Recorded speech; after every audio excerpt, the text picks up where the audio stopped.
Abalungi abali ku HK Media eze Hadija Kigozi nga bulijjo mbeerawo mu programu yange Hadija Kigozi nze nzekka mwebala okundaba mwebala okusubscribe nga teweerabye okozesa amajaani ga Nokiti Hub. Amajaani ago malungi nnyo gakuyambako okumanaginga weight yo. Ono ye spy. Ono ye spy oli oti? Ndi bulungi. Ekikugamba oti? Ndi fine. Webale kukola emirimu gy'okola n'abantu abakulu tebasobola gikola. Sikubye. Okubuulira mazima. N'abakusinga emyaka tebagisobola okuyamba guma mutima ate okuyamba tekyetaaga kuba mugagga. Naye gwe kennyini weekolamu omulimu n'oyita mu bagagga osobola okuyimirizaawo ekintu. Amiina. Webale kikwasagaza. Amiina. Bizibu ki by'osanze mu mulimu guno? Naye guno si mulimu. No, omulimu ogw'okuyamba abantu. Okay, gwe ngusaze mulimu abantu abalimba bangi. Mulimu ba scammers. Mulimu abamu nga akatono koolina koyagala okozesa okuyamba abantu wali akatagetinze agala kakujjako. Kati nga bino beerawo Beni waliwo omusawo Muganda yatulimbalimba awo yaŋŋamba come and give you support. Konze kale yaŋŋamba mwetaaga mmeka ne mugamba deposit bagala $6,000,000. Mulinawo mmeka konze 2 ng'alabye tuva wa director Sozo Matuga awo Kasozi Soza tuukawo yazimba ebintu bye erinamu n'omusota waje kubanze nze nga gutambula gwetoola mu toy bigo ali musota gwennyini nenzo lwaki era nali mbisuubira bino byonna kuba otunda stories za Robin nali nsuubira bingi even the family biki so I was so strong era nga ndi set manye no Kampala gira bawenjirese era yagikwata so tuukawo sebo nga byaliko mbwa I can help you simanyi ne bitaddamu musumbwa bimugamba kikyoyogerako nga atodanga mukunzanyirako nze bino mugaba bino bidaramu bw'oba oyagala you try and see ne mugaba sigenda kuteeka mu kamera ne mbono bw'ozanyirako n'obubbi bw'okozesa bino bidaramu era ne kati naye kimanyi agenda kulaba video. Omusawo ali ku kyalo ki? Ali awo Matugga. Kabasooke bakusaba ennamba y'omusawo onabawulira abantu kati awulira ddala oli kati ate babikola awulidde omusota ogwetooloola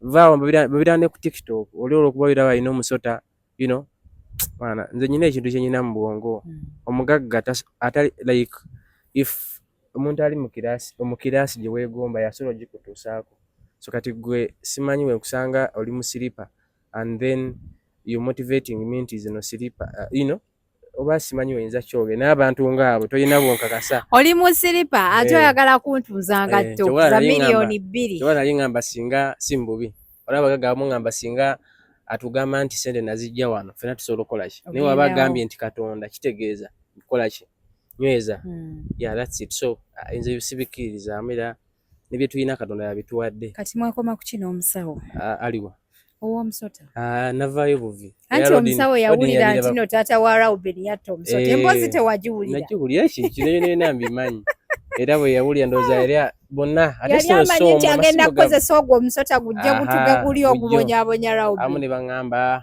mukwate simanyi mugende ku lusozi muga kikyoyogerako mukoleyo ki mbumbu simanyi kwata amagi kati amanyi olwo gamale gajje gokka gamere gadde mu position Uganda obalaba bababye nnyo kyobola abo kimanyi ekikona bawala banyiza bantuukiridde nga musawo agenzeyo n'amukozesa yamuzalamu n'abaana omu yagaana omulabirira omubuuza kishimu nali ngenze kunkolako mikolo you know gamsawo HK basindike ku HK Media HK yanze nina wanino platform esobola obaya nina ebintu ebimu bye ntunuulira kati nina stories zazitambula z'abaana stories z'ekkololo bitegeera ebyo HK abantu baana bazijje ndi osirika n'ogamba ebitankwatawo kambireke bulesi tukolere tusabe busabi Katonda atuyambe ne banaye mukole teri kintu kyakke katukole. Let's work hard tusobola ofuna buli kimu kye twetaaga. Yeah. Okay. Saagala nnyo okubuuza oba we wagenda musaba omusota tewagenda. Ndowooza nayingira naye nze kasita yatuuka ewuwe omanyi omuntu nze manyi basitedde abantu bonna omuntu nga mpise nanyi kati ekike so nali ne road ni kennyini nemugaa kiki otuukawo mukakati nenga mwana ate obusungu bwaninyirawo kyekyangu ate bwakulinya naye we mwalaba omusota mwete mwate ekike tulaba ebintu gye tukolera kati Kampala nawe ogimanyi omuntu akuleetera ekisagala bigenda munege mmanya wetaaga obinyumiza lumu in details kikiwola nti Kampala tosobola kunziza mu kyalo Siswana suba ku luguudo lw'e Masaka ne bompawo poloti. Ensangi si wabi. Simbubi era walungi naye ne munyesi wabi. Kyoba olaba. Nga nange watanza naye kati ku Busabala nzirayo Mukwala. Kubanga bakoze ekkubo. Wakulako naye kati ewaffe olaba. Abantu babi HK, people are bad. Tubalabyeko tukoze betulaba nga balina byebazanyiramu kati baggwawo bintu byaggwawo kati ebintu bimotivating ffe noga nti naye kola booti ne booti otherwise ojja tomera afuna akatono akange mavuga kagundi kangende nakunja pakuredinga Okay, I'm very super excited today okulaba Reuben kati atandise okufuna smile eyenjawo. Okimanyi tino luli yali alabika bulala. Nakati alabika bulala. Okimanyi before twatambulanga nga buli omu akyuka n'amutunuulira just bisika mwaga nga gusika attention amanyi gali kungulu nibigize naye kati ateredde banaye simanyi nakumanyi. Obuzayo surgeries meka. Okusinziira ku kye baakozeewo akasigaddeyo katono nnyo. Katono. Kanako ku right. Nange kalabye. Abasawo bagamba ki? Abasawo bagamba ateredde maaso olwokudde waka nafuna treatment mpola mpola. Kigenda twala ebbanga ki? Kati omusawo kye yatugamba singa omuntu bwafuna ekiwundu in 3 weeks owulira ng'oteredde ng'olya. So kati ogenda kumala bbanga lya bbanga ki nga temunnabakomawo? Omusawo bagambye muddadde. Era tugenda batu nga bwe nagambye wali nti tulina abakugu wano abasinga e Uganda be natuukirira ne mbanyonnyola era abamukozeeko nga bwe nakunyonnyola from ono n'ono abakugu nti okay nayita no malwaliro nabikulaga empapula buli ddwaliro wano eddene nabatuukako nenfuna abantu abatuufu. Nalaba bapostinze Reuben ku TikTok nga bagamba bannange mwasonze ssente omwana atuuse mu ddwaliro naye ate talina kyakulya obuyambi tebumala. Ekyamazima vidiyo zo zigenze viral ne response y'abantu gemazima reality. Balinze omwana ng'afunyeemu ku kasimayiro yemu atandika omupositinga. Ekyamazima ko kagundi kadde katono yaseera mbadde menyekamu nnyo nenyongera okwebaza nti lisi twafunayo emitwe ebiri eminene. Haji Yasin Wali Hams n'atuwayo $2 million director Sozo $2 kati at least neŋŋamba kati naye kankola ki neera nebaza nnyo nyina ekisinga okunyumira ekike omuntu yeekuta 5,000 n'azisindika nalabako n'2,000 oyo omuntu nno walayizigirako n'essaala gy'otamanyi oyo omuntu era naziranga neŋŋamba kyova olaba abantu batuteeka mu zi WhatsApp group tubasondera emikolo n'omu $20 ne wabawo amuwadde obukadde 5 n'alaba nga gwaleese $20 atakola makulu naye kinsanyusa nti at least waliwo abagize nolaba nga oli akuteyo ekyebiri 5,000 n'2,000 kozinze bulijjo nzija kulaba nibagamba nowebbiri luteekeko gwemanya nti ensigo yo nkikoze kino ne kino tegagamba nti sere zange nze zisaddaako eno n'eno mu bintu ebitalina magezi. Bambi omulungi gukulabika kasebo. Mpola mpola. Webale kola. Amiina. Webale kuyamba bantu. So omuntu yenna abeera yagadde obuyambi akola ati. Currently kati I should be open. Kabiru kati ekitisibi wano biru katumaze na kubiri. Singa twavaawo dda. Tikati omuntu asobola ofuna treatment ewaka. Kabiru ko nebaza mukama nti kati sikanene. Tulinga ati milioni obalabalamu zi milioni 4,15 ezetaagisa. So far we tuli kankule ekikomuntu akunoonya nga alina kyayagala n'oba tolina namba ya simu omuntu akunoonya that's why nange Reuben bwe ngamba nti ono munoonya nga anoonya ttenge banange so ezo mpamu batina mufuna mubadde mukimanyi nti nono ye mwami ali emabega wa Teng oba temukimanyi naye emboozi tujja gitukako maaso awo katulinde omulwadde waffe asooka awone bulungi tuprogressinge nga buli omu alina akamwenyumwenyu so that tutula bulungi ne tuluseetula so mukyo kyobadde otegeeza nti tojja tuwa simu esimu it's okay esimu zonsobola waba kwagala akunoonya jakimadengezaako nti omuntu whoever that wants support omuntu nga yeetaaga okuyamba ng'ogwo mukisa manya nti muntu bw'ati tasobola kukubulwa era olaba nga oli agezaako nnyo n'akunoonya mpaka so tulina ne contacts zaffe MTN 0781 969 333 Airtel 070 82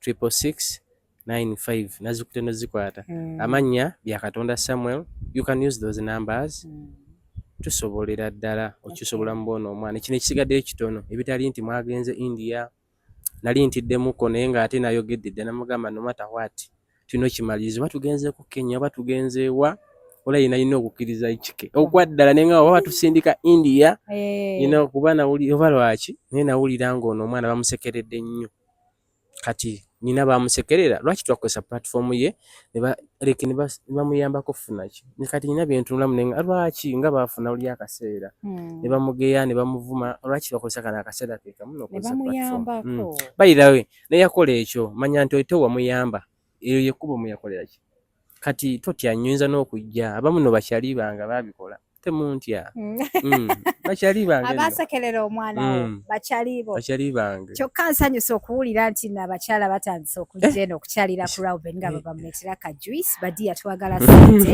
tetwagala bimuli tetwagala juice we want money kubanga era ne wava ku kitanda yeetaaga omukyala ayimiridde ng'ayinamu nnyo bayira ekiko kimanyi yali amanyo gajja kuba brand new nga simayiro kirala bino birala bampadde pulani nga bagenda otambula yaga eva naye ensi egenda akasa nti obulamu bw'omuntu busobola okukyuka nga tonafa teweevuma nsi mazima ekike nga tonafa teweevuma nsi naye bammami muyina gaasi mungi nemulumba omulwadde paka ku kitanda natuddeko awo minbox nga kiralamu everything will be well kale bannange mutulidde mu party 3 twasooka ne tuba party yasooka tuli ku party yakubiri Reuben ali mu ddwaliro nkakasa ndowooza kati mulabyeko abali mu diaspora mwagala nnyo okuyamba gye bali abasajja b'emitima emirungi banaye sinafunayo wa diaspora nga muswaziza neddayo nga tebinatambula nnyo naye nga gye bali you have people that ngaeyo biiro ayinza just tebinamutuukako era tusaba banaye Katonda nga bw'akutte ku Reuben akwate ku vidiyo eno edduke ne bwetuuka ku bantu ne bwetambula mu bantu bataana batuufu wakati ku saidi yaffe ntuuka nenengao oba vidiyo zange zigenda Congo oba Germany omanyi vidiyo ekuba emitwalo 6 naye ng'ekyamazima response nga ntono via numbers munaye bwe batyo abantu batulaba but they never support but anyway katusabe Mukama Katonda ku luno naye nga teweewuunya ekike nyongera okwebaza bambi ya voice yazeeko wano naye nga ekiyebaza mwana yamukolerayo challenge singa bwe tukola bana nyina abayimbi ekike interview nzira kuba nga ongamba kuba kadde kakyatukola naye tujja tulatoge they said Robo man musamize that guy he called me na nebaza because I used his song just with no kakubye emitwalo 6 kizaamu amaanyi nyina abantu kibakopa ekijja kuga Diamond called me once when I used Tenge's song Diamond Platinum ya manager yasoko kunkubira then we yamana nangamba let's talk yamala commenting ku account wa ismanyi bagita ne je bagita erinnya lyabwe ya gondi yabwe then we yamala Simba waro Wasafi then we yamala nangamba he called me namba ebisere yongeri profile nayogera oluswaye mugamba nyitizo bambi na nebaza bana yinawulira yaweza kubasa nsuubira tuyinza otuukayo concerning the other guy tujagendayo nemanya tunatera tujja tuukayo that's very amazing banaye mwebale abantu nolaba Hadija nga akoledde ka challenge oba tengtenge ngoyo bangani and then you reach out you thank them you repost you feel proud of the challenge mukola kyamaanyi nnyo naye nze nina abantu bendabyeko nga basirika busirisi waliwo abakyala be baakerawo ne bayisaamu eggaali saagala boogeramu naye kale olunaku olwaleero bya ddwaliro saagala kuyingizaamu nnyo bintu birala nnyo kuva ku mulamwa njagala okubebaza bannange mwebale kutulaba mwebale kusubscribinga yenze Hadija Kigozi zezekka mbwati yes